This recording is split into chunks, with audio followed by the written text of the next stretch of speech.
am di jàmm yi salaamaaleykum wa rahmatullah wa barakatuhu ñu ngi leen di jaajëfal seen télévision Al Mauritania seen émission penc mi di jox cër mbokk yi nekkoon ci télévision bi ci yenn ci programme yi di leen jaajëfal mbokk yaa ngi doxi seen yitte waaye itam yitte yi dafa bokk ci di leen bégal saa su jot waaye di jëflante ak yéen li nga xam ni itam war ngeen ko gis saafonte ci doomaanu réew mi ñu nekk ci biir réew mi rawatina ak ñu nekk ci bitim réew seen émission penc mi nag daal dee door Ibrahima Idriss di ko faral di amal ci kàttanu buur bi yàlla ak yenente bu tedd bi Muhammad rasulillahi sallallahu alayhi wa sallam àllarba bu jot fukki waxtu ak benn jàpp fukki waxtu ak ñaar mbokki am di jàmm yi ñu ngi jaajëfal mbokk yi tey réew mi doore ko ci njiitu réew mi son excellence Mohamed Ould Cheikh El Ghazouani rawatina ak jëwriñ nga xam ni ñoom la ñu dénk doxalinu réew mi waxtaan ba juboo jëflante ñu bokk ko waaye itam di xëy di sant yàlla baax na ci réew mi ak jàmm mbokki tunduwaalo yi njaago ba gaani asalaamaaleykum góorgóor gi di ma xam brak na ñaari ot yi ñu jaajëfal leen Theresa Moore la jeune France de Nouadhibou ñu jox leen Cheikh Diar Chami ñëw ci ñetti wilaya yi Nouakchott asalaamaaleykum wa rahmatullah wa barakatuhu mbokk yi am di jàmm yi tey nag ñu foog ne ci li ñu jublu lu am solo la ci taxawaay waaye ñaari mbindeef yi nga xam ni dañu bokk ci raay réew mi waaye itam des di doxal li nga xam ni di bay seen waar liñ ci jublu rek mooy taxawal raay réew mi fuñ ko seen ràññee ko ci biir réew mi di la République islamique de Mauritanie ay doomaanam di jukki waaye itam taxaw seetlu yi am solo lool Baye Oumar Niass bokk ci kuréel bu am solo kuréelu koom ak yokkute koom muy ECODEV mu nekk ci nag yore yenn ci projet yi di ko saytu waaye itam programme yu bare ya nga xam ni ay jéego la jóge ci kuréel woowu ñëw ci aji néew di doole yi wala ci bérébu réew mi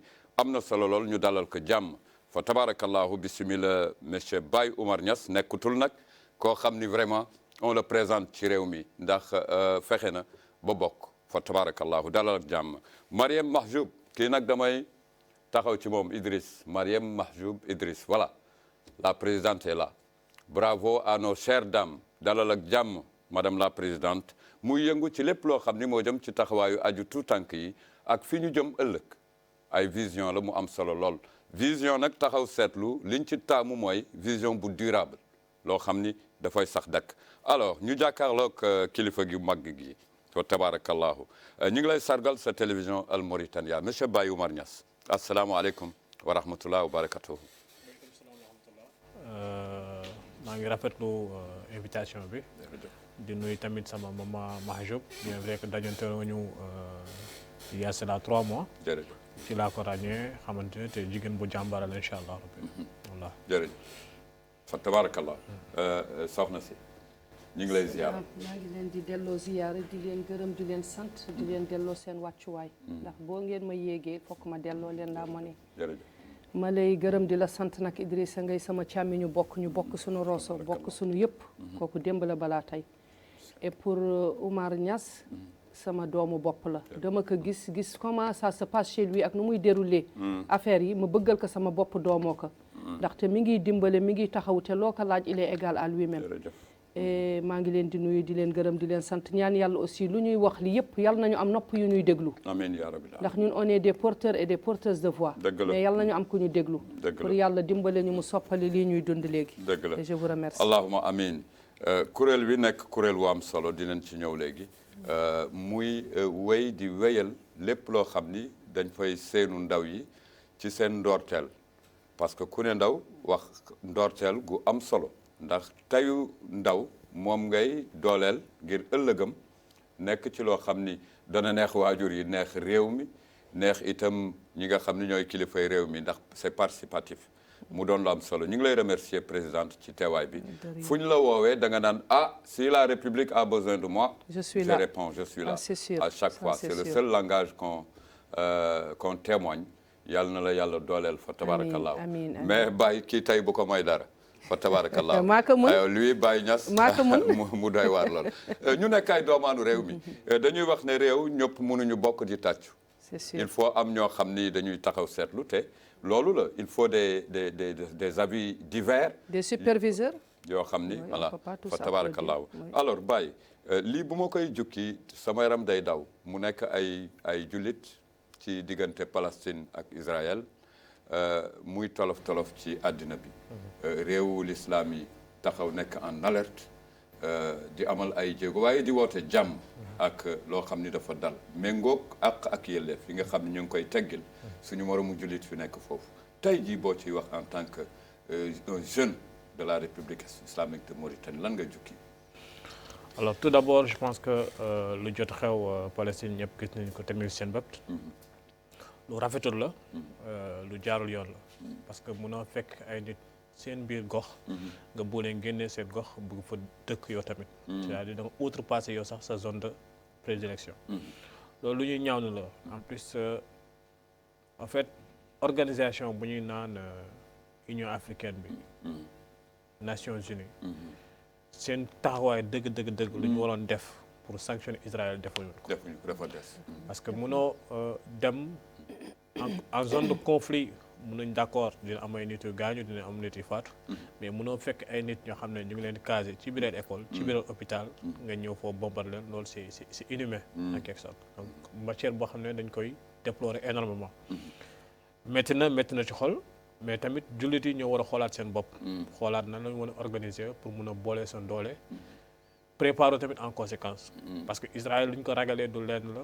lu dul ingéniosité am à l'échelle mondiale. lépp lu dem ci wàllu fabrication muy dem armement muy nucléaire. muy informatique. ñoom ñoo am. nañ ci compétence bu xarañte. ba tax ñu ngi ci. bëpp dëkk yëpp ñoom ñoo yore aspect yooyu. donc soo gisee gars yi xaw ko ragal tuuti. bañ a dal ci moom ci ay sanctions. c'est à cause de privilège yooyu warul tax. ñu bañ a sanctionner. wala trouver benn accord parce que yàgg nañu trouver accord. mais tant que génn wuñ ci territoire Gaza bi. jàmm du fa mës a am. en tout cas lu ñuy déplorer kan carrément. am na solo en tout cas lu ñuy jàpp mooy jàmm fu mu nekk. soxlawuñu sax yenn ci xarañteef yi ndax jàmm doxal l'islam féex foo bëgg a dem nga dem fa xam ne itam ci àddina nga nekk te àddina bi buur bu yàlla la ak am na ay ngëneel itam yu fi nekk yoo xam ne ci moom la dépendre dépendre ci ay xarañteef jumtukaay yooyu vraiment jàmm moo ko gën foofu fa tabarakallah soxna si ci point bu am solo boobu lan nga ciy jukki ci point wu Palestine et Israël mënuma ci wax lu dul je dis félicitations et bravo au peuple palestinien. Man quand je parle des musulmans je dirais que les seuls musulmans dans le monde entier. c'est la Palestine. delluwuñu gannaaw ragaluñu da ngay gis ku dem suul jabaram suul ay doomam ñoo dellu si continue son combat. kooku Palestine rek moo ko mën def même Arabie Saoudite mënu ko def. ñun kenn waxul suñu wax. c'est des pays yoo xam ni seen iman ci seen xol la nekk. mais nag ñoom ils ont le plein droit de faire ça parce que ñoom yàlla dafa leen promettre anhum tôt ou tard ils vont atteindre l'apogée. donc promesse bu leen yàlla bi jox ñu xam ne aussi tôt ou tard ñoom daañu tegu ci kaw. moom la ñuy xare pour egg ci. donc déjà ñoom ils ont la bonne foi. par rapport à tout le monde et où sont les pays arabes. fu ñu ne. c'est l'union qui fait la force. Israël lu mu munti defal les pays occidentaux. pays arabes yi bu ñu taxawoon dimbale nu mu waree. kon tey du mel ni. man maa ngi nii suma paree fii léegi maa ngi am don de sang bu may def pour le peuple palestinien fii ci wetu Sini. oto bi dem na foofu 9h l'équipe est sur le terrain. maa ngi nii def sama kaala je continue pour 3 jours don de sang. sama ONG ak yeneen ONG. oui parce que bu ñu ko joxee ambassade bi daañu leen ko mën a yónnee. lu ñu mënul def daañu mun on peut sauver une vie. boo mayee kenn une poche de sang di peut sauver une vie. kees baa ngi nii sama oto en aluminium dem ko yóbbul bu ñu mënee am lu ñu dimbale. en plus de lu ñuy def li ñun. mais man je vois que le seul pays qui peut dire que je suis musulman. à 100% dans le monde entier c'est le peuple palestinien. ils continuent leur combat. le journaliste nekk hôpital ñu indi jabaram son fils et sa fille. il a pleuré enfin il a essuyé ses larmes mu continuer combat am. est-ce que man mën naa ko defal la yow wala keneen mënuñu. c'est la foi te ñoom yàlla may na leen ka wallahi moo tax lii leen yàlla wax daañ ko egg bu soobee yàlla daañ ko egg ñun nañu leen dimbale ci lenn ku julli na leen ñaanal parce que gémmiñ gu am barke kenn xamul fan la mais aussi les arabes sont absents du territoire man du ma ragal ba sànni sama deret du ma tiit ba ñoom ay góor la ñu ñeen ay góor ngeen takku leen bu leen xeex yéen ñëpp ndax ku la wax xeexal bëggu la mais yónnee leen les dons de sang yónnee leen l'agroalimentaire yónnee leen les médicaments yónnee leen les habits yónnee leen xaalis et pourtant vous investissez xaalis yi dans le luxe insolent da ngay gis benn listre buy jar 1 million listre boobu dundaloo na 100 personnes au peuple frère palestinien. Donc où est l'humanité? nekku fa. y a pas man je ne vois pas d'humanité. nekku fa. ah nga gis ay xale yu tuuti nan ngeen di jël di bon soxor ba ngeen xam ni. mais boo amul diine da ngay soxor. da ngay soxor Israël mën na soxor. doo am foi. c'est leur deuxième nom. seen deuxième nom mooy soxor. nekkul ci ñoom mënul nekk ci ñoom. parce que la foi de l'islam n'y a pas une goutte de la foi de l'islam. Et ñoom ils sont jaloux des gens de Gaza. Parce que tu vois une petite fille, il y a le sang qui coule, elle crie. Nous, on va combattre, on va réussir. Hein? Les femmes égorgées. Comment ça fait ngeen di jël une bombe complète ngeen def ko ci hôpital, les gens sont perfusionnés, sont malades. Hein? Ngeen def ko dans les maternités. C'est pour détruire. Quand on détruit les jeunes et les enfants, le développement sera là. Mais ñoom, ils auront le développement du bon Dieu. Yàlla daf leen di yëkkati Palestine. Elle vaincra. Et puis c'est une promesse. Elle émane d'Allah. Wallahi Yàlla daf leen wax alanum door ñu tasru. Inch'Allah. Palestine dina am nasra 100%. Inch'Allah. ñu ngi leen di ñaanal Yàlla jàmm. bu ñu jullee di leen ñaanal di leen génneel sarax. te ku mun dimbale na dimbale parce que nul n'est éternel. jërëjëf ku mun dimbale commencé dégg ngeen ko fu mu génne. ku mun dimbale na dimbale. ñu ngi ko fekk ci dox nag. waaw jukki na ko léegi dox boo xam ni mi ngi jëm ci mbir mi ñuy waxtaane donc topp actualité. moo tax ñu koy sargal à chaque fois en tout cas je passe par elle pour souhaiter un grand honneur à toutes les femmes mauritaniennes qui sont des femmes engagées dans le trajet mais comme ni ñu ko waxee seule la liberté la vérité vaincra incha allahu rabbi mu doon loo xam ni lu am solo la ci la jàmm ci la lépp xaj ñi ngi koy am ci réew mi alors Baye nous sommes tous des parents tey yaakaar naa xët yi dana am solo lool bu ñu amee occasion te bindeef yu mel nii dañ ciy profité ñu joxe seen xalaat parce que am na solo ubbi te njàng mi dañ ci wax lu bari mu jógee ci ay assises yow yu doy waar jaar ci yenn yi ba tey ñu foog ni am nañu njàng ak jàngale bi nga xam ni bu jàppee yoonam ni ñu ko nase dina antu ci réew mi ñu am un cursus scolaire d'enseignement supérieur ba ci enseignement fondamental boo xam ni c'est inclusif doy na waar alors wala doyul waar Baye Oumar am nga ci xalaat gis-gis yi. ok en fait tout d'abord par rapport à éducation bi éducation nationale bi moom ci boppam dañ ko war a refondé waat. mais buñ ci jógee yàggul. dañ ko war a refondé waat baaxut. 2021. sama gis-gis man mi baaxut. lu tax. parce que dañoo nekk ci ère boo xam ne dañoo war a def focus sur l'être humain. nit ki jox ko ay compétences spécifiques par rapport opportunités yoo xam ne moo am ci territoire foofu la jamono tool dëgg la mais système bu ñuy jàngalee bi c'est un système propagé c'est un tas da ngay tey xale bi di ko jàngaloo école primaire mu pare foofu collège lycée ba mu am bac déjà il a perdu la fleur de l'âge boo xam ne déjà war na am benn métier bu maîtriser normalement à l'âge de 22 ans nit ki war na am master am nekk opérationnel sur le marché. 22 ans su jaaree yoon. mais ñun dañuy yóbbu ba 25 ans 26 ans 27 ans 28 ans. aujourd'hui da ngay dem sax ba 35 ans gars yi ñu ngi à la fac. imagine 35 ans boo si paree. déjà yow déjà dem nga ba pare en quelque sorte. 10 ans actif moo la des. c'est ça c'est-à-dire au lieu de former des gens sur des métiers. nous on forme sur des tas. et au final nous ne sommes pas qualifiés. soo jëlee ñu ñuy former yëpp ñu am bac pare bac dem université. ñuy def économie ñuy def sociologie ñuy def géographie. mais yow c'est des branches larges. mais am na ay sous-branches yoo xam ne da lay qualifier yow ci spécialité en ça. par exemple géographie. tu peux être spécialiste dans le domaine de l'environnement tu peux être spécialiste dans le domaine de la météorologie. yu clair. yoo xam ne déjà yow. mais amoon na dans les temps. depuis enseignement amoon. depuis les réformes. dina ñëw ci. la première réforme qui a bouleversé carrément le système éducatif mauritanien c'était en 2014. Avant 2014 on avait un système même si nekkul performant à 100%.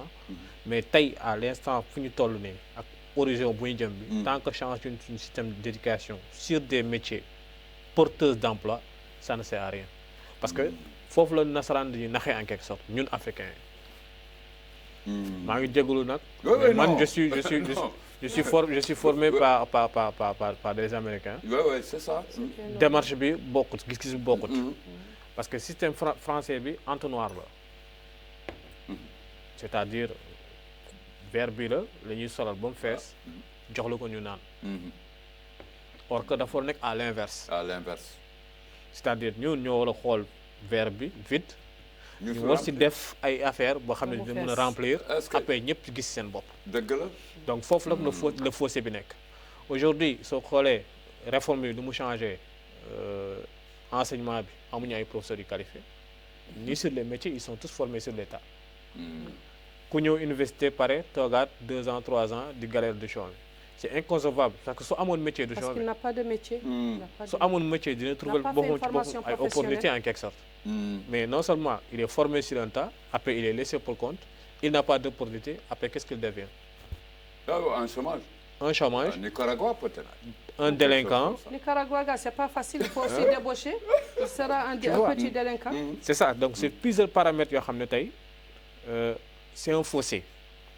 Et nos dirigeants africains tant que dañuy bàyyi xel par rapport ak bailleurs occidentaux yi di leen di jox. comme ay aide. ñu bañ ñoom tamit changer de paradigme mais aide yooyu warul tax yow nga bañ exiger sa bopp. loo xam ne benn rigueur boo xam ne c'est ça. benn rigueur boo xam ne dina permettre yow di nga ko commencer di construire un avenir radieux pour tes enfants. et propulser ton pays. et ça il faut carrément sur des métiers porteurs. xam naa dinañ fa dugg après sur les métiers yi. li ma retenir ci yow mooy formation. tout à fait mais dama xamul ndax ban niveau ban étape la xale bi war a mun xalaatee métier ci ban étape. loolu recoupé naa ko.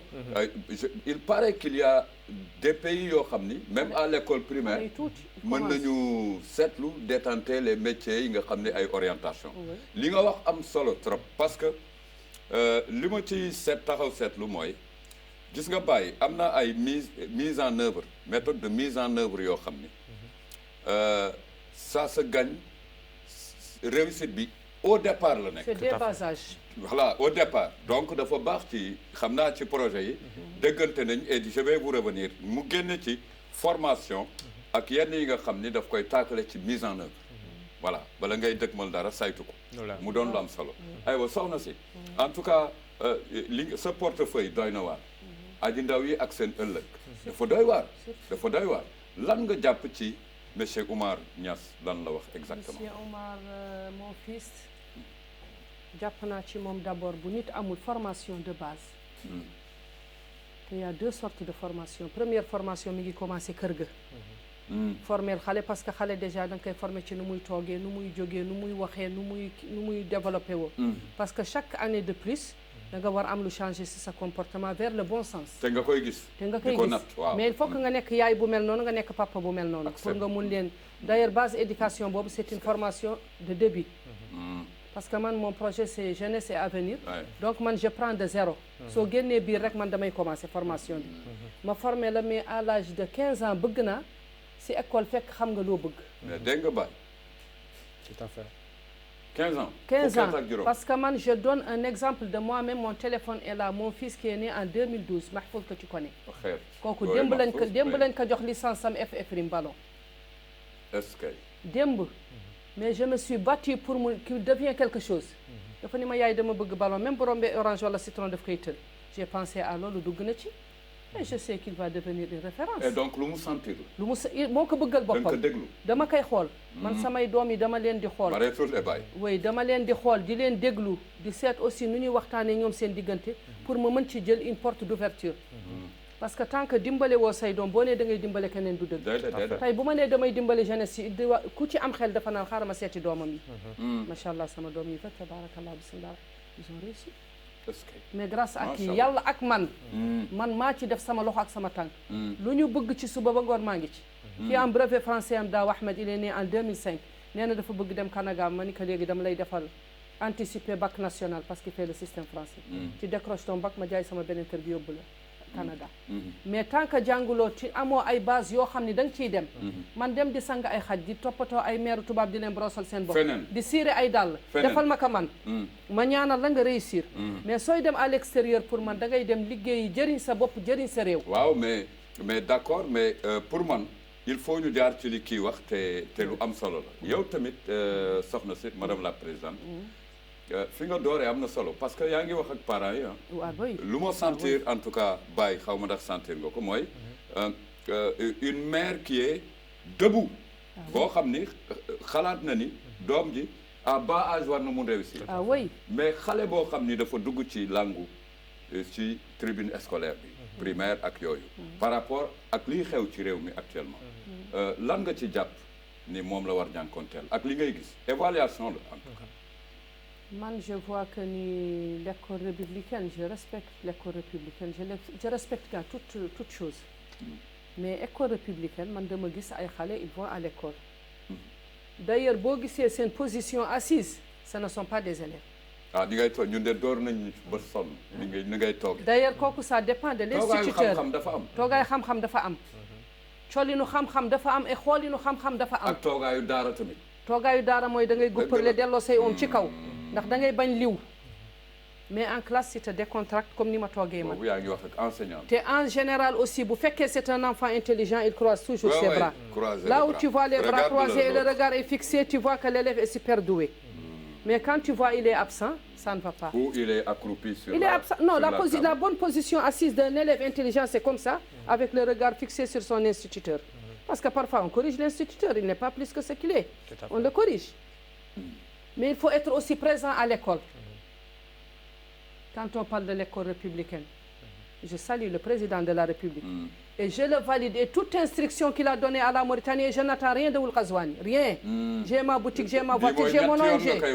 Je l'ai toujours, je n'attends rien de lui. J'ai tout ce qu'il me faut. Je vis la plus heureuse. Pas de dette, une belle voiture, une belle maison, mon ONG avec mon siège.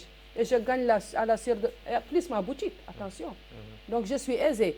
Mais je veux qu'il repense à ses décisions. Il donne des décisions, mais c'est de très bonnes décisions, bien tracées, avec des TDR, des termes de référence super. Et le président de la République a une très bonne feuille de route. Mais malheureusement, ces subordonnés qui doivent exécuter, ils exécutent très très mal, et je le dis, et je n'ai peur de rien. Mais quatre lettres, ces 4 lettres-là de mais-là, vraiment, ça nous pose des problèmes. Xam nga Baye, devant une vérité, ce qui est bien fait, il y a un point. Oui. Un point. Il n'y a pas de virgule. Pour moi, virgule continuation. Continuation, là, oui. Ça nous mène à d'autres choses. Mais même bi mu wax Baye, est-ce que amuñu problème ci mise en œuvre? C'est les projets, hein? C'est liggéey la. Le seul problème qu'on a, c'est les mises en œuvre. On a aujourd'hui 30% environ des marchés de l'État qui traînent. Jiitu réew mi soldat la. Oui. Dégg nañ ko mu wax ba sonn. Alors gis nañ que mu ñëw taxaw ci projet yi. Et il a donné des instructions. Qu'est-ce qui se passe, Baye? Mais qu'est-ce qui s'est passé après les instructions? On enlève 2 et on prend un autre qui a fait plus pire que le premier. On le remet sur la bonne place pour bouffer. Nous, on a des brebis qui bouffent. On a des bouffeurs. Mais on verra comment en tout cas. Mais mise en œuvre moom Baye en tout cas xam nga wax na fi tolof yoo xam ne. nee na jiitu réew mi am na gis-gis yu baax. Il a une très bonne vision, le président de la République, mais très mal entouré. Je le dis haut et fort, très mal entouré. Bon, projet. Non, certes, je suis en phase avec elle. La Mauritanie manquul ay borom xam-xam. Kàngam. Manquul ay nit yoo xam ne am nañu ay volonté pour def. Mais ciblage des bonnes personnes qu'il faut, loolu mooy jafe-jafe. À la place qu'il faut. Être la personne qu'il faut. Parce que quand on veut mener un changement, on doit être ferme sur ce changement-là. Changer d'abord. Parce que d'autres, benn yoon nga ciy jaar. Benn yoon. 4 ans aujourd'hui, je pense qu'il est temps d'évaluer. Ah oui. Et quand il sort, moi je dis qu'il est resté trop longtemps à observer sans réagir. Par confiance peut-être. Mais la confiance n'exclut pas le contrôle. Si tu veux carrément mener à bien tes sentiers, tu dois mettre les rigueurs et les bouchées doubles et impliquer les citoyens à faire le contrôle citoyen sur les investissements. Et il n'y a pas cela dans ce pays-là. On n'incite pas le citoyen à participer. On ne l'informe pas sur le budget. Alors que c'est le budget-là, ce n'est pas le budget d'un président ou bien d'un ministre ou d'un secrétaire général. C'est notre argent à nous tous. C'est notre PIB, ça sort de nos ressources naturelles, ça sort de nos impôts. Donc c'est notre argent à nous qu'on octroie à des personnes, nous censés nous représenter, mais ce fait qu'on vous donne toute la latitude et que vous exécutez des choses chantier yi tey Mauritanie chantier dañ ko war a dindi ci loxo société privée yi clan yi amis yi dañ ko war a tegg ci ñoom. Les génies militaires, tous les chantiers d'infrastructures d'État, de grandes envergures, dañ ko war a jox les génies militaires. Parce que gis naa ay dëkk dem naa fa Égypte alhamdoulilah, j'ai fait là-bas 2 ans ma doon defi sama master. Tous les grands chantiers d'Égypte, c'est les génies militaires qui l'exécutent. Ce qui est normal. Très efficace et qui respecte le deadline. Aujourd'hui ñaata tronçon lañ am ci voirie bi. On a fait énormément d'aménagements. La route de Madrid jusqu'à PK. On a fait des trottoirs, on a fait des lampadaires, on a fait tous ces aménagements-là. Et après 1 année, 2 ans encore, on revient pour casser des trottoirs, pour faire passer des câbles fibres optiques, pour recasser encore les trottoirs. C'est-à-dire la planification, elle n'est pas bonne. Parce que les ministres devaient avoir une coordination entre les ministres de l'équipement, les ministres de l'urbanisme et les ministres du transport. Pourquoi séparer des ministères or qu'ils sont dans un même champ? Coordination dafa war am si ñett yooyu. Coordination. Ok yow yaay commencé tracer. Ok man ma commencé brancher samay fibre câble optique. Ministère de l'énergie ok yow nga commencé teg say poto lampe. Ministère de l'aménagement ok ñëwal yow rek teg. De façon coordonnée. C'est durable. Là, on dépense moins. La coordination n'existe pas. Voilà. Pour 50 ans. C'est ça. Pour 100 ans. Prévoir pour oui, 50 ans. C'est ça. On va dépasser moins et on va être efficace dans l'action. Mais aujourd'hui, non, c'est énormément de l'argent jeté par la fenêtre. tojal tabaxal ba pare aussi délai bu ñu jox bi mënu ci achever parce qu'ils ne prennent pas des professionnels. Da ngay fekk ay Maliens yu jóge fee di dawal ay charrette mbaam nga gis ñu jël leen parce que 1000 guias par jour ñu nekk ci pont bi di yëkkati suuf di kii ñoom mën nañ ci def benn batterie boo xam ne bi dafa am acide ñu tabax ko ci batterie boobu mën na ruye weñ bi mais il faut être compétent ingénieur pour pouvoir xam li ñun jënu bëgg lu yomb nous on veut l'argent facile. xam nga nit mun nga am intention tabax benn 2 étages fenn mais prévoir que en 2020 da nekk 5 étages day nekk 5 étages mais kooku ci fondement bi la. Tout à fait. Voilà mais Baye est-ce que nekkul di La planification est baaxul. Toute nos planification justement mais est-ce qu'on n'est pas malade ici? Il y a pas de planification. Bon, nous on est malade. Chacun planifie. Planification moom. Non, chacun planifie de son côté. Oui. Or qu'il devait avoir une coordination. Mais c'est quoi la planification d'ailleurs? C'est-à-dire planification. dëkk boo gis projet la. dëkk boo gis projet la. mais projet bi balaa nga koy def da ngay diagnostiquer man fu may dem fii fan laa koy defee ak kan laa koy defee ak kan laa war àndal pour def ko. Mais nous, on vient, on exécute et on oublie tout ça. Qu'est-ce qui se passe? C'est-à-dire, on a... mais nous avons l'orgueil fort bête de nos ministres. Parce que dans chaque ministère, il y a des techniciens qui, pendant 40 ans, 50 ans, sont là-bas, sont des techniciens accrus qui connaissent le métier. Mais tu ne peux pas venir en tant que ministre, c'est toi qui décides. Voilà. C'est toi qui décides, tu n'écoutes personne. Et tu mets la pression sur les gens d'exécuter à ta guise. Mais est-ce que le changement de ministre ou de directeur ou de président peut changer le fonctionnement d'une institution? Ça ne sert à rien. Tant qu'on ne fait pas remonter les techniciens qui sont dans le domaine pendant des années, qui ont l'expérience, de les faire remonter sur ces postes-là et qu'ils déroulent leurs actions. Parce que chaque année, on a de nouveaux gouvernements. On a de nouveaux ministres. Chaque année, on reprend. Chaque année, on reprend. Et chaque ministre a son propre agenda en quelque sorte, politique, social. Donc du coup, l'action gouvernement, au lieu de le mener à bon port, lui, il pense à comment je vais être réélu lors du 2e conseil des ministres. Il me faut drainer de la masse, il me faut donner des pots de vin, il me faut coter ici. La politique nous égorge quoi? Alors qu'ici, nous sommes en administration. Tout à fait. Au lieu de travailler, nous sommes sur des aspirations politiques, sur le clientélisme politique. On fait... on est absent, on est absent. Ça. Je dis qu'on est absent. On donne des millions à des gens pour qu'ils soient riches. Après, ils vont nous rendre compte de par leur richesse. Donc tout ça sont des choses. Pour te dire, le portrait vrai de ce pays-là actuellement, la Mauritanie est malade. Très malade. Elle est malade du côté, nous avons une gouvernance qui est médiocre, nous avons une corruption très élevée, nous avons une croissance qui est peu inclusive, un système éducatif défaillant. Nous avons un taux de chômage, on nous dit 11%. Je suis sûr et certain que c'est 25% de taux de chômage. Mais nous avons saito exactement. Mais il n'y a pas de santé aussi, il n'y a pas de santé aussi. Parce que qui ngay tàkkale par exemple. xam nga moom bu yoree ndaw yi. yow sa portefeuille moom dafa doy waar. et booy xool lii xew ci àddina bi. dafa alarmant même.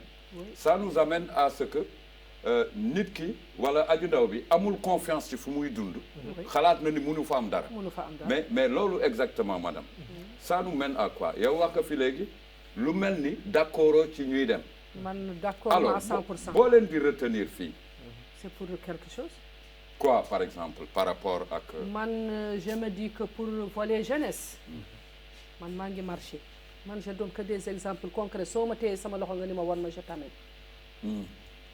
man gis naa ñu am bac plus 4 bac plus 5 ñu ngi fii marché di jaay ay melfa ak ay robe ba di ci ñoom laa koy jëndee. un exemple un jeune qui s'appelle Delaye am bac en plus 5 mi ngi jaay ay melfa yi aussi daf koy jël chez le grand commerçant mu jaay bu paree delloo ko dese melfa bu nekk 500 ou 600.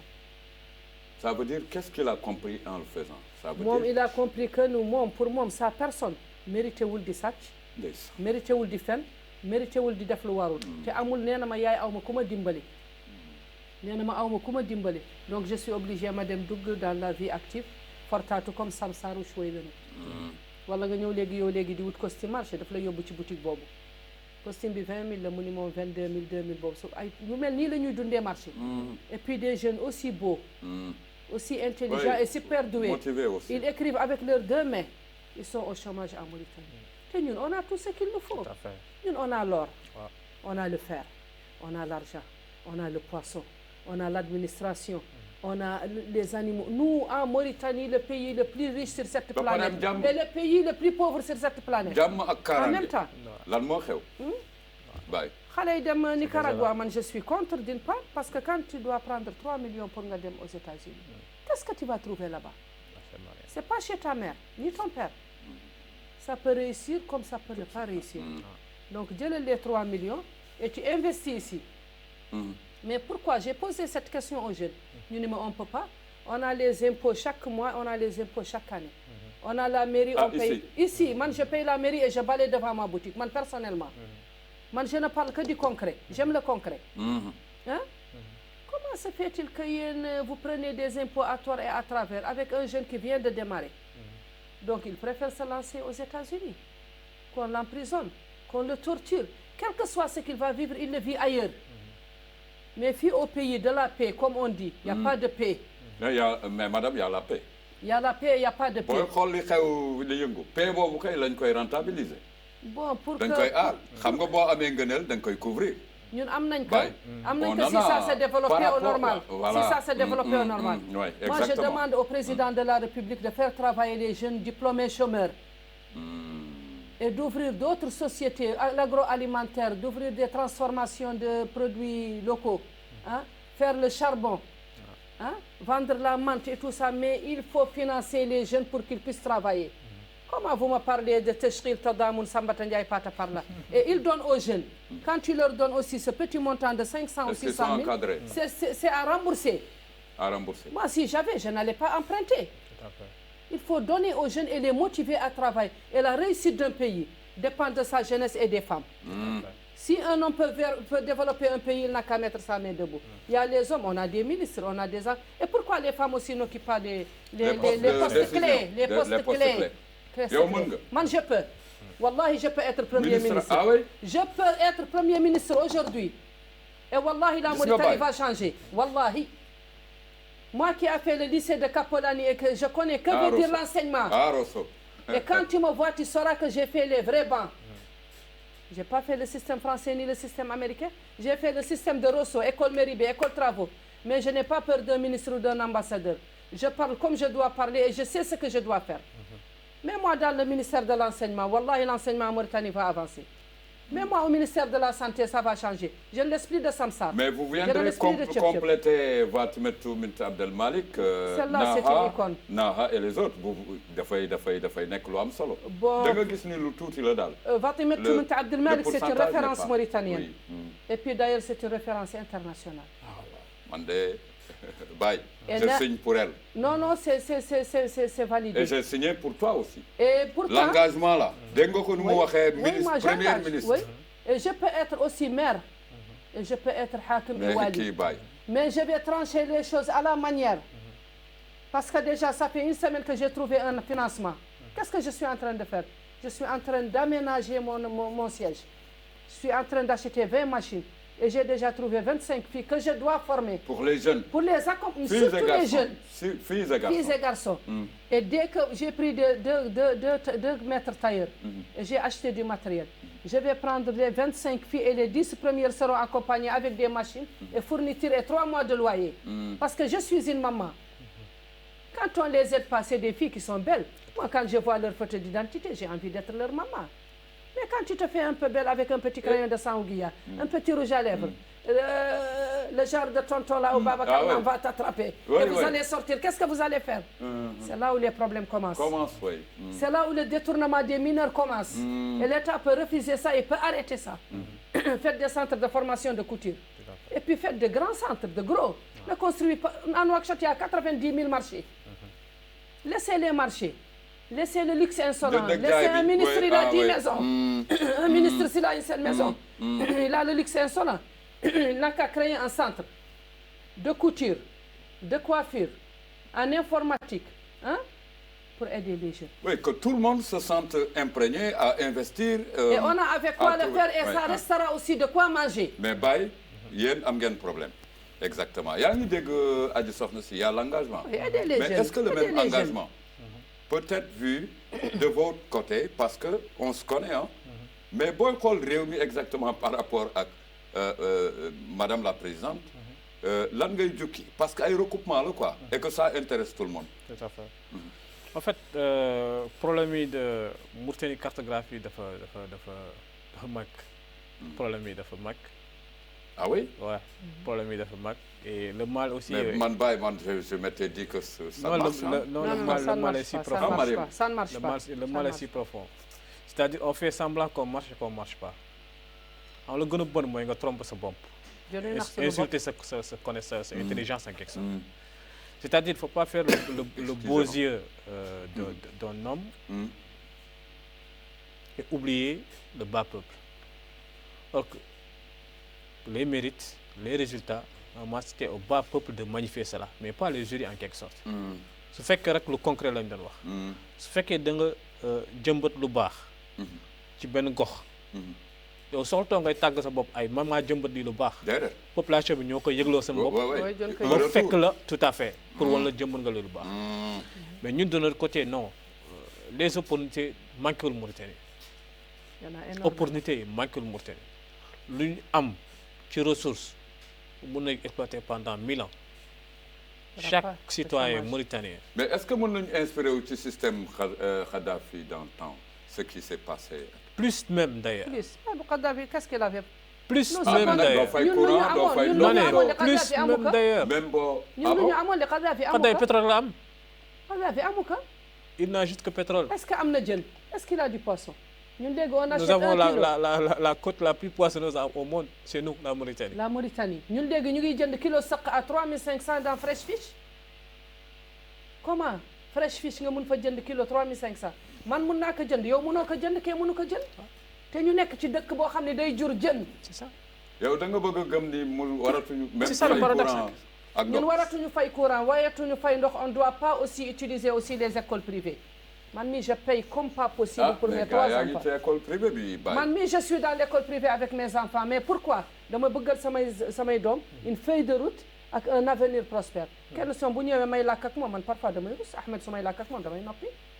daf may indil ay citation léegi dafa ni ma maman lan mooy j'ai vu l'Italie c'est l'Italie ma ni que lan mooy j'ai vu un verre vert dans un verre vert ma won ka ni maa la jur xëy na am na loo jële ci man ah xam nga sa démb bu nekkee nu mu waree kon sa suba day normal say suba waaw combien de ministres fii mënuñu rédiger un courrier une lettre mënuñu bind une demande man ce que je dis je le dis wala axaafu uqbaha ragaluma tiituma ndax liggéeyuma je suis au chômage kenn mayuma oto kenn mayuma dara yàlla ak yonent ak samay barke waajur laa dundi kenn mayuma dara et puis j'ai fait 25 ans de carrière musuma liggéey gouvernement j'ai toujours été dans le privé pour aider mes frères démarrer mais société bu ma dugg GBM avec Mohamed Bou Amatou macha allah recette baa ngi nii macha allah avec Selmou Tajidine wa tabarakallahu bismillah rahman rahim avec la SMAI amul société bu ma teg sama tànk tabarakallah te jëlalum ko une feuille de route kii même standard dem ciy commencé pour mon nenn ñuy kii je forme tout le monde et je passe à autre chose gis nga donc ñun tey bu ñu nee suñu dëkk ça va ça ne va pas gis nga Baye ça ne va kii pas dama ko def sa côté en face parce que docteur fi xam nañ lan la pour que moom li muy dégager nii yow bu ñu référentiellement ku la xam day xam ni ku la déglu mun na am une certaine durabilité ci mise en œuvre yi ak ci saytu surtout sur le plan planification parce que c'est liggéey la réew mi nag dama man sax dama ko gëm parce que un professionnel ku mën liggéeyam dafay espoir am du dox ci réew mi xaw ma lan moo tax mooy fu dañuy suul ndaanaan di sulli ngàkk xam nga expression boobu am suul ndaanaan di sulli ngàkk lan moo tax peut-être ça va se savoir ñaata ministre yoo xam ne yow exactement buñ la dégloo mun nañu am ñu génn tekk nag la ñuy def nga jaarale réew mi foo xam ni vraiment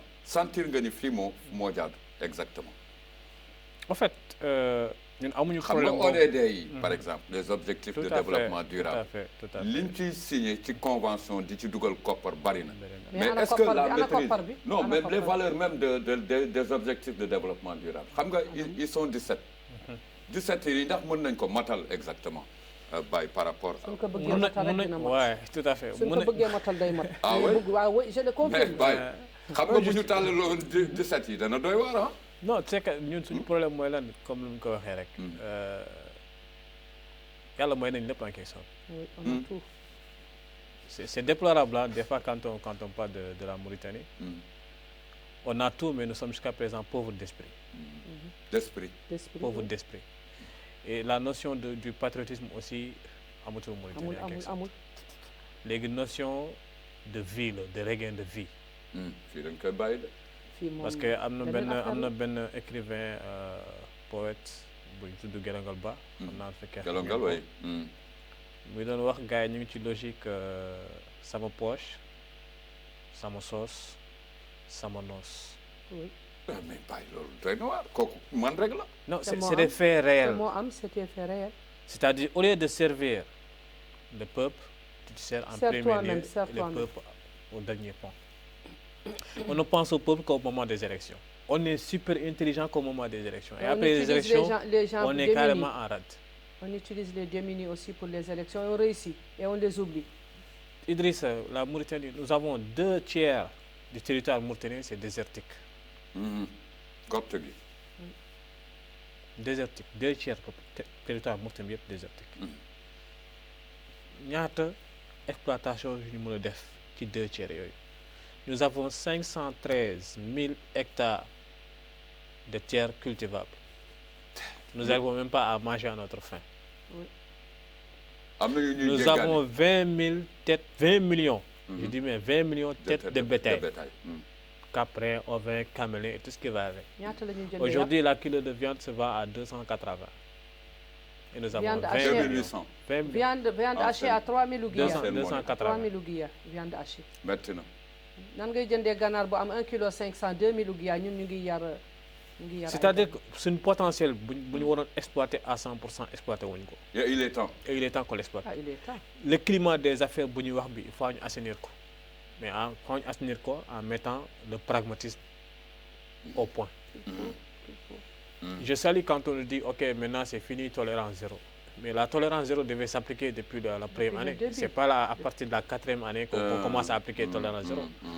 Si je te donne des chiffres, le nombre de milliards, des millions qui ont été injectés par des partenaires, des bailleurs, dans des projets, dans le développement, aujourd'hui, quand on fait l'évaluation, c'est infime en termes d'impact. C'est désolant. Je te donne, pour 2021-2027, la Banque mondiale a injecté à hauteur de 360 millions de dollars pour 10 projets de développement. Aujourd'hui, on ne sent Quand pas on parle de développement, on parle l'impact de de la ces jeunesse. 10 projets de développement avec un budget de 360 millions. Tu prends l'Union européenne pour 2021-2024, ils ont injecté 125 millions d'euros. Tu prends la BAD, Banque africaine de développement, 131 millions de dollars pour l'horizon 2016-2021. Et nous sommes actuellement avec une dette, nous sommes à 50% de notre PIB. C'est uniquement la dette. 51%.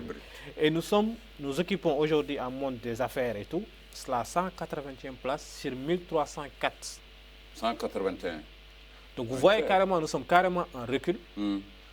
Nos sociétés privées ne sont pas accompagnées comme telles pour les permettre carrément de s'implanter et d'exploiter ces potentialités que nous avons aujourd'hui. Chez nous et Chez pour nous et pour nous. Et pour nous. Si ce côté, on n'aura pas de problème de santé publique, on n'aura pas de problème d'emploi, on n'aura pas de problème de sécurité et il n'y aura pas ce taux de chômage-là exorbitant. Même les chiffres, c'est à revoir en quelque sorte. Parce que quand on me dit c'est 11%, et quand on voit les chiffres déjà, il n'y a que 10 000 jeunes qui ont quitté Mauritanie pour Nicaragua, même si on a commencé à rapatrier 99. Qui reviennent 99, d'autres encore veulent revenir. Mais les 99 qu'on a ramenés, qu'est-ce qu'on a fait de ces 99 psychologiquement? Parce que ce sont des gens qui ont investi, leurs mamans qui ont vendu leurs bijoux. Il y a les parents qui ont vendu leur terrain, ainsi de suite, des voitures, leur cheptel. Mais psychologiquement, ce traumatisme-là, du moment que ces jeunes-là ne sont pas canalisés, ils ne devaient même pas laisser ces jeunes-là rentrer en ville, en quelque sorte.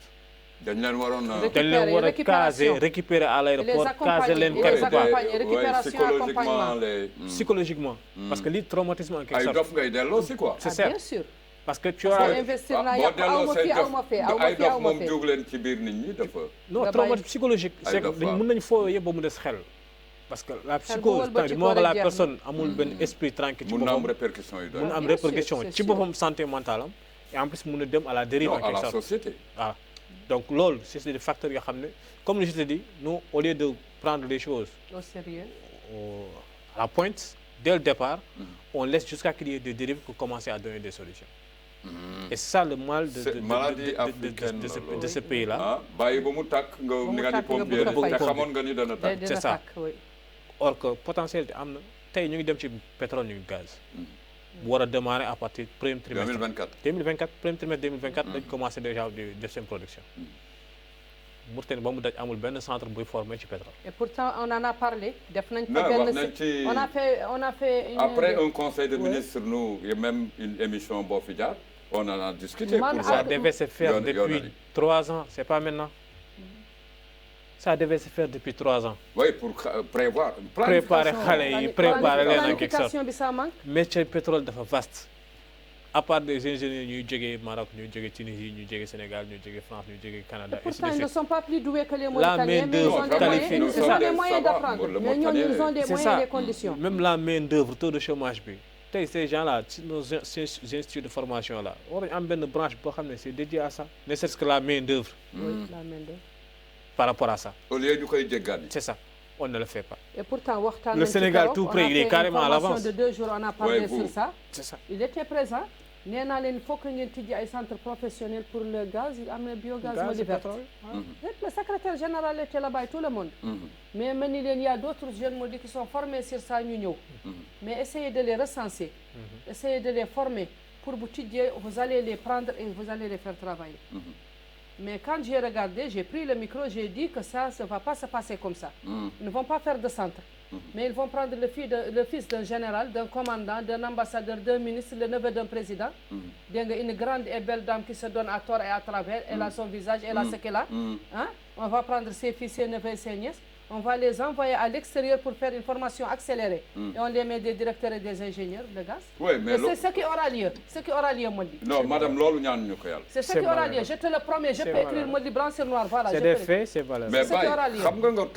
Yow ku la dégg madame la présidente am ngeen yoon am ngeen xew am ngeen sas en tout cas lu tax mooy xam nga dañ koy wax sax ci yërmande ak ci taxawaay boo xoolee luy boy gaal guy boy nga jéem xam porox ndollu on est que nit ku nekk rek réew mi doxalu nu réew mi dafa dépendre ci moom exactement mais tey baay kii jam naa ko mu ne ñame na. man ñeme dégg nga ko avec man sax xaw na dal sama pour son engagement loolu la ñuy séntu ci aji soxna yi. man je n'ai peur de rien. oui mais lu may wax ni aussi ku ko seet dina xam ni c'est carte sur table. xam nga lu bon mooy nga teg nit loo xam ne nekkul ci moom. mais man su ma bëggee nga wax lu dul dëgg. mais lii yal nañu yàlla bàyyi fi ba 2024. su ma leen bëggee naa déposé man pour gaz man naa déposé pour nekk fa planton. du ñu ma jël et je serai plus expérimenté plus doué et plus administratif que le PDG de la société de gaz en Mauritanie. mais lu tax nga ni duñ la jël. duñ ma jël man j'ai déposé partout man ça fait 2 ans vu mon âge. 50 lan moo la bloqué exactement. lu ma bloqué ils ne veulent pas parce que moi je gueule beaucoup. non qu'est-ce que ça veut dire gueule beaucoup. man je parle beaucoup. non xam nga kii defar man j'ai déposé partout à ma grande surprise il fallait ma dellu sama bopp jël sama alalu bopp liggéey pour dimbale man de mon côté pour dire à l'État voilà Mariétou Mahjoub mais peut-être que à son ONG je suis prête à aider les autres. oui mais peut-être da ngay wax ni damay wax dëgg moo tax. man damay wax dëgg. voilà man dëgg fu ma fekk fa la may bàyyi. yow mii am nga tolof aussi ci. man dëgg fu ma fekk fa la may bàyyi. c'est-à-dire qu'il y a une chose. day métti mu neex leen mu naqare leen. mais na neex yàlla na neex yàlla na neex yàlla. mais xolul ñëpp mënuñu bokk. c'est ça direction xolul xaq loo kaana muran mu neex nit ki. mu naqadi que c'est pas ton problème. du moment que nous sommes dans ce pays-là on ne sera jamais des bénis oui pour qui que ce soit.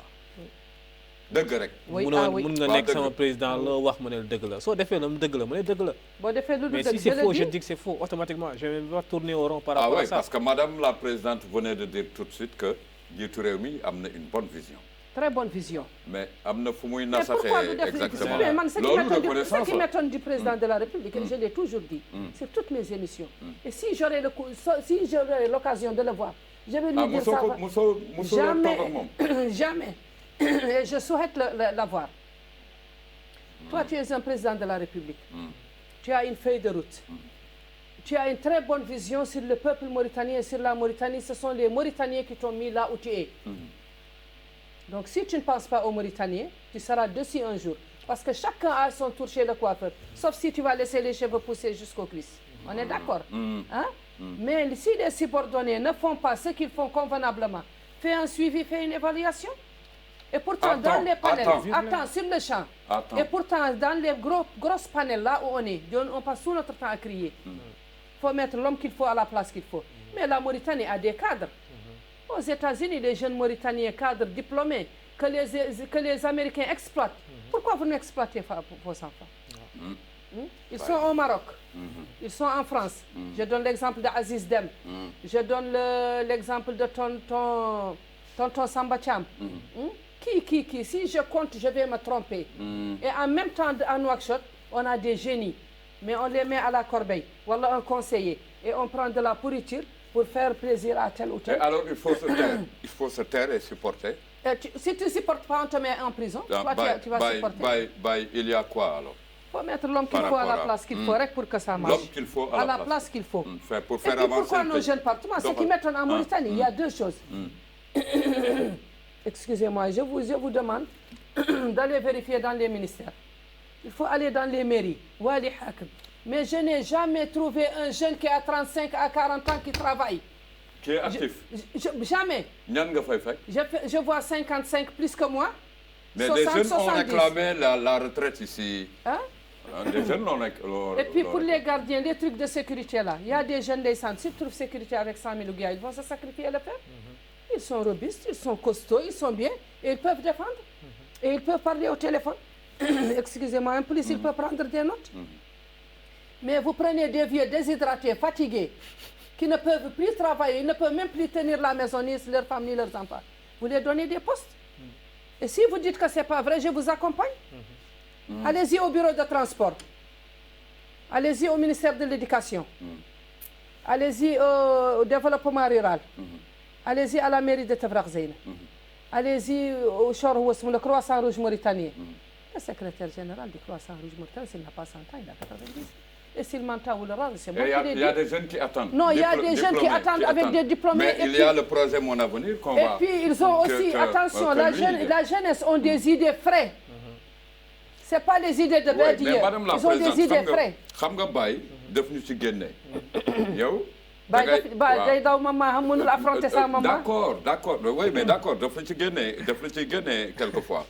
Xam nga fu ñuy waxee par exemple un cursus on parle d'emploi à bas âge ou de métier à bas âge man gëm naa ni réalité la c'est une réalité oui parce que oui gëm naa ni parce que loo gën a teel am métier gën a am lu durable ci sa dund donc yii du ñu daal exactement mais bàyyi kii lu muy wax nii blocus la moi je témoigne que fii la ay jeunes toog di réclamer ñenn ñi pousse ñeneen ñi ñëw y en a qui reviennent de Nicaragua ak yooyu doy na mais ñooñu leen war directement liggéeyloo mais parce que qu'est-ce qu'il faut exactement projet le projet mon avenir mon projet et tout ça ce qui se fait sans parler de l'innovation ak yooyu lan moo xew ça c'est des biscuits sarqala avec gerte ça c'est des biscuits sarqala avec gerte non maman ça c'est des biscuits sarqala avec gerte non bàyyi mu génn je vais laisser Baye parler mais je sais que ni c'est des biscuits sarqala gerte wa tay mburu lextat aywa léegi Baye va développer avant qu'on ne ressorte non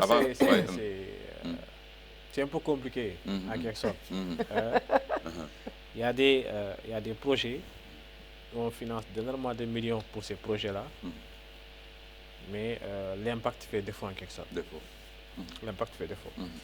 Parce que il est bon de financer, mais avant de financer, il faut former.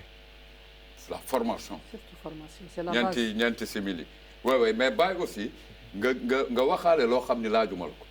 D'accord. Pour soxna si tëj honneur aux femmes. Amul benn problème. Il faut d'abord former. Mais former sur des métiers porteurs d'emploi ou pourvoyeurs d'emploi. Porteurs et pourvoyeurs. Porteurs et pourvoyeurs d'emploi. Après maintenant, mettre à disposition des fonds auxquels les jeunes maintenant vont répondre à ces critères-là, bénéficier des fonds, exécuter leurs activités. Accompagnement bu des na. Tey mon projet mon avenir même chose mu la wax tey ñu ngi ci 4e édition. Oui, 4e. Ils ont financé combien? C'est-à-dire waruñu nekk ci logique sous projet. meññeef yi la ñu war voilà su fekkee nguur gi bëgg na carrément soqali ñëpp gis seen bopp tey si tu prends la zone de Trarza jusqu'à Guidimaxa zone agro-pastorale qu'est-ce qui coûte à l'État de faire des usines de transformation et de booster la production agricole l'élevage bétail poulailler et du lait chaque année on importe à hauteur de 10 milliards, oui, 10 milliards de lait. De lait oui. Et nous avons une cheptelle de 20 millions de cheptelles. Nous n'avons même pas des c'est-à-dire proposition yi am na. mais ñi ñu war a déglu. pour appliquer loolu mooy jafe-jafe. yow en tout cas il faut parce que waruñu nekk ci dans le cadre théorique la volonté de faire moo fi amul. non il faut ñu déglu la il faut ñu déglu la. la volonté de faire moo fi amul. parce que déjà il y a une référence. ECODEV wax dëgg yàlla mën naa ni am nañ chance parce que doobaanu réew yu mel nii la ñuy wut. xam-xam baa nga fa et puis mu nekk. mais moi plutôt je le place ministre du commerce. ah oui man je place Omar ministre du commerce. bëgg nga ministre du commerce. l'impossible c'est dans la tête. c'est dans la tête. oui man je le dis ministre du commerce parce que et man je serai ministre de l'éducation. et l'éducation va aller. Inch'Allah sa kàddu bu mujj ak loo bëgg a wax rek te laajuma la ko exactement. man lépp pour ñu génnaat oui man lu ma bëgg li wax mooy maa ngi nuyu jiitu réew mi. nuyu d'ailleurs réew mi yëpp du plus grand au plus petit du début à la fin. mais maa ngi leen ñaan nañu dimbale le peuple mauritanien dafa sonn. bu ñu volet jeunesse bi am na fi ay famille du ñu añ du ñu reer. amuñu dara bu ñu feebaree nekk hôpital yi ay infirmier di leen kayti. bu ñu demee maternité ñu naan la yow nan ngay matoo ñu naan la boo daggulee kay doo wasi. mun nga ko téye ah. donc il faut que état bi revoir institution am yëpp. tous à la base c'est zéro. enseignement c'est zéro il faut que ñu revoir que la santé ga moo xam ne ni c'est la vie c'est zéro. il faut que ñu dimbale mag yi dimbale ndaw yi et lutter contre la pauvreté on est le pays le plus riche. nous on est riche. et puis on a des hommes et on a des femmes qui travaillent. capables et coupables et cartables. tout en même temps donc il faut qu'on travaille pour la réussite de notre pays. et on a tout ñun on peut vivre plus à l'aise que la Libye en avant. et je vous remercie. mbokk yi am di jàmm yi ñu ngi leen di ziara Marème Mahjoub jàkkaarloog ki nga xam ni mooy Baye Oumar Niass di ko ziara mbokk yi am di jàmm yi ñu jëm nag ci li nga xam ni moo jëm ci juróom-benn fukkeel ak ñeent ci suñu raaya réew.